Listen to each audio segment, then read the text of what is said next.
И снова здрасте, ребятушки. Вот вы меня удивляете, серьезно. Предыдущий мой видеоролик про то, как записать с компакт-диска на кассету, как звучит, что получится. Почему он набрал 3000 просмотров за сутки, я не понимаю. Ребят, я иногда просто стебусь над вами, прикалываюсь, не знаю. Вот мне такой вот пришла в голову идея, как записать аудиокассету. Я сделал видеоролик. Как вам это заходит?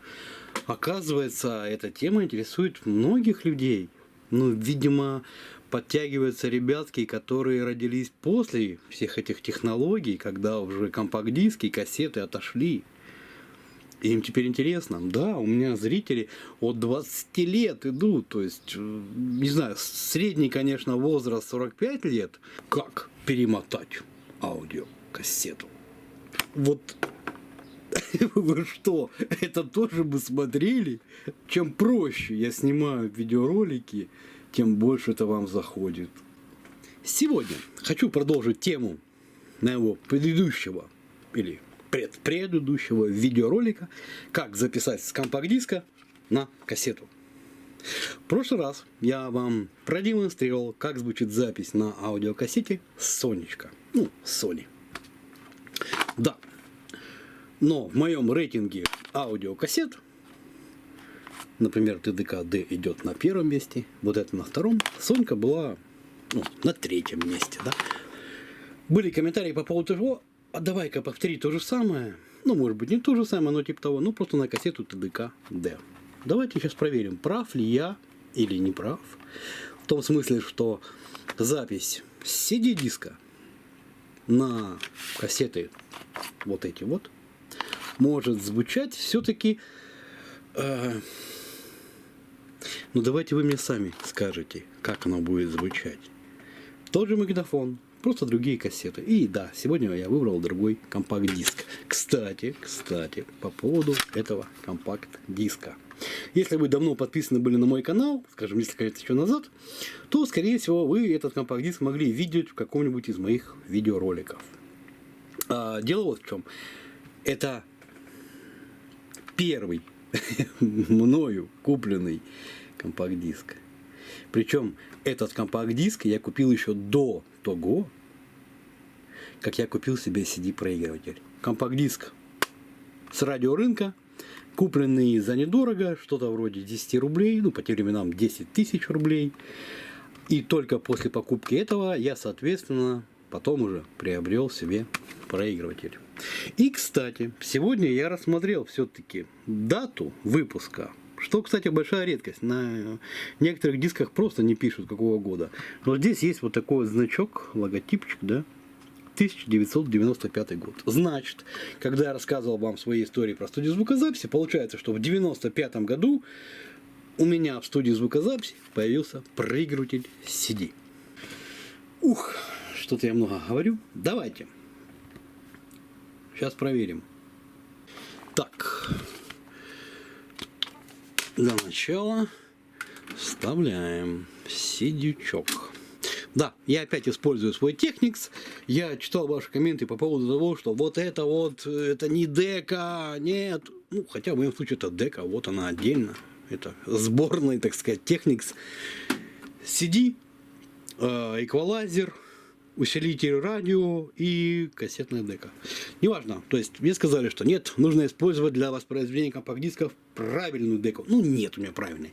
Точнее говоря, в моем случае это самое правильное. То есть у меня есть еще проигрыватели компакт-дисков, DVD-дисков, типа BBK. Все, неважно. Вот, все.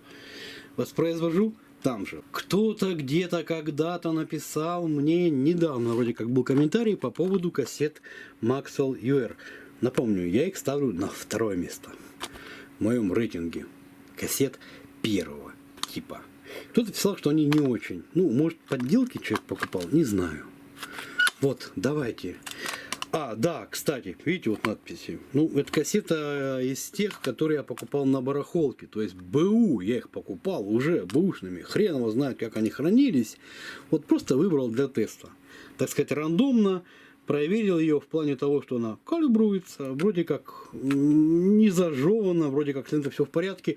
Так сказать, Среднестатистическая кассета из серии Maxell UR из середины 90-х годов. Давайте послушаем, как будет звучать запись, сделанная с компакт-диска на эту кассету. Так, что у нас по поводу настроек? Ну давайте я вам покажу. Вот, я вам просто покажу. Так, переключаемся в режим калибровки. Запускаем. Что мы видим? Ну, до красненького значочка, да, вот такой треугольничек сверху видно? Видно. Это значит зашибись.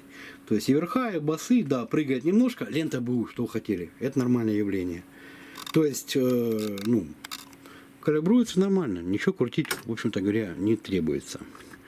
Дальше. Так, включаем запись. И снова компакт-диск. Звук по кабелю идет сюда. Отсюда на звуковую карту, со звуковой карты на компьютер. В процессе я снова буду нажимать кнопочку монитор. И, соответственно, вы будете слышать. Вот, видите, написано Source, источник. И там же будет появляться надпись кассета. Это значит, что вы будете слышать, как записалась и как, собственно говоря, звучит кассета. И как звучит источник, то есть компакт-диск. Так сказать, внимание на мои ручки, на мои переключения, точнее говоря, вот этот значок обращаем внимание. Все. Поехали.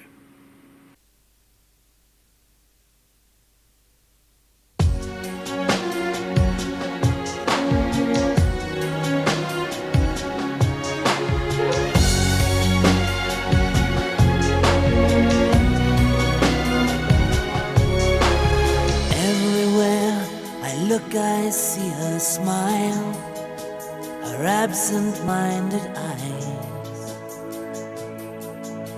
and she has kept me wondering for so long how this thing could go wrong. It seems to me that we are both the same, playing the same game. But as darkness falls, this true love falls apart into a riddle of her heart. She's so vulnerable, like china in my hands. She's so vulnerable, and I don't understand. I could never hurt the one I love. She's all I got, but she's so vulnerable, oh so vulnerable. Days like these, no one should be alone, no heart should hide away. Her touch is gently conquering my mind, there's nothing words can say. She's colored all the secrets of my soul. I've whispered all my... Ну, в общем, это был ответ тому человеку, который сказал, что Maxell кассеты фиговые. Не знаю, вот по мне они прям классные. Дальше. ТДК D90. Ну, трек с компакт-диска я выберу, конечно, другой, но вот, да, тоже ТДКшечка. Причем эту ТДКшку, это у меня тестовая, вот тестовая, которую я уже перезаписывал не один десяток раз. Ну, там, для настройки магнитофона или просто вот как-то там для видосика использовал. То есть я ее много раз уже перезаписывал. Она уже не идеальна. Но, тем не менее, давайте-ка мы посмотрим, что у него с калибровкой. Вот в том же, так сказать, как было. Так, что мы видим? Что-то до хрена по верхам. Прям переборы. Непорядок. Надо ее немножко перемотать. А то будет прям слишком яркий звук. Так, немножечко отмотал. Опять же, все настройки по нулям. Вот, да, я забыл сказать. Все по нулям. Ну да. Как бы при калибровке чуть-чуть, так сказать, высокие частоты выпирают. Ну, я думаю, это не сильно критично. Оставляем. Все. С этим делом разобрались. Так, теперь выберу какой-нибудь другой трек и опять же послушаем, как звучит компакт-диск и как запись на кассету. ТДК D90.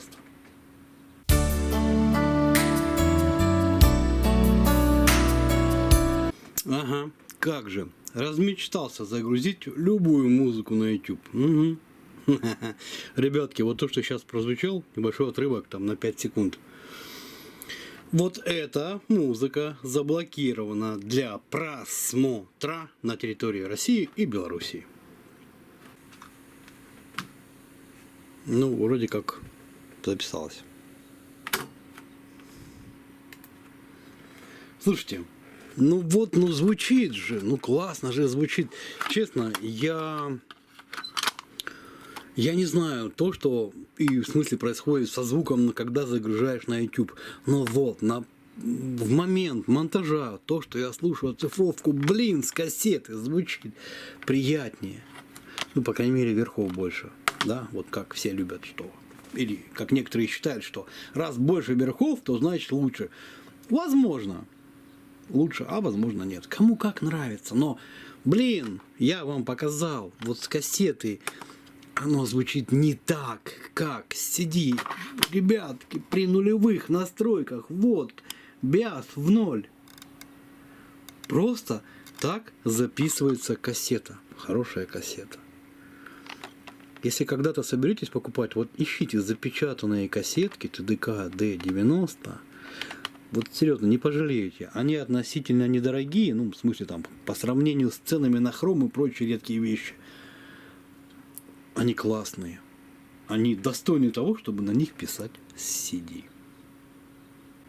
Да, видеоролик, в котором я буду показывать, как нужно правильно перематывать кассету, я не буду записывать. Не-не-не. Ну, это совсем стёб, прям вообще капец.